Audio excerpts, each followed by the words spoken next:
Praise the Lord जय मसीह की। जब मैं अंकुर मिनिस्ट्री गया तो जब वर्शिप स्टार्ट हुई तो मेरा रोने पे रोना आ रहा था।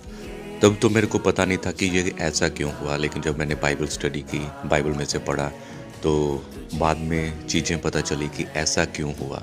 तो मैं वो बताना चाहता हूँ आपको वचनों के द्वारा कि ऐसा क्यों होता है।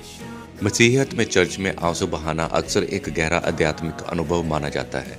बाइबल के अनुसार ये आंसू केवल दुख के नहीं बल्कि परमेश्वर की उपस्थिति और उसके प्रेम की प्रतिक्रिया है। जब कोई व्यक्ति चर्च में परमेश्वर की पवित्रता को महसूस करता है तो उसे अपने पापों का एहसास होता है।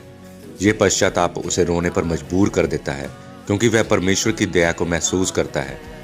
परमेश्वर के वचन में भजन संहिता 51 उसकी 17 आयत में लिखा है, परमेश्वर का टूटा मन उसके योग्य बलिदान है। हे परमेश्वर, तू टूटे और पीसे हुए मन को तुच्छ नहीं जानता। कई बार चर्च में वर्शिप के दौरान पवित्र आत्मा व्यक्ति के हृदय को छूती है।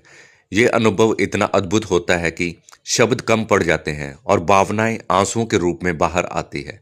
परमेश्वर के वचन में रोमियो 8:26 में लिखा है, इसी रीति से आत्मा भी हमारी दुर्बलता में सहायता करता है, क्योंकि हम नहीं जानते कि प्रार्थना किस रीति से करना चाहिए, परंतु आत्मा आप ही ऐसी आहें भर भर कर जो बयान से बाहर है हमारे लिए विनती करता है। लोग अक्सर अपने जीवन की समस्याओं, बीमारियों या मानसिक तनाव के साथ चर्च आते हैं। जब वह प्रार्थना करते हैं तो वह अपना सारा बोझ यीशु पर डाल देते हैं, जिससे उन्हें शांति महसूस होती है और वह राहत के आंसू रोते हैं। बाइबल के वचन मत्ती 11 उसके 28 आयत में लिखा है, हे सब परिश्रम करने वालों और बोझ से दबे हुए लोगों, मेरे पास आओ, मैं तुम्हें विश्राम दूंगा। जब हम ये सोचते हैं कि हम कितने अयोग्य थे फिर भी यीशु ने हमारे लिए क्रूस पर अपना जीवन दे दिया, तो ये सब बातें सोचकर हमारी आंखों में आंसू आ जाते हैं। वचन में लिखा है, भजन संहिता 126 उसकी 5 आयत में लिखा है, जो आंसुओं के साथ बोते हैं वह जय जयकार करते हुए काटने पाएंगे। जैसे एक भूखा बच्चा अपनी माँ के लिए रोता है, वैसे ही एक विश्वासी का मन परमेश्वर की निकटता के लिए व्याकुल होता है। ये आत्मिक प्यास आंसुओं का कारण बनती है। भजन संहिता 42 उसकी 1 आयत में लिखा है, जैसे हिरनी नदी के जल के लिए हाँफती है, वैसे ही परमेश्वर मेरा प्राण तेरे लिए हाँफता है।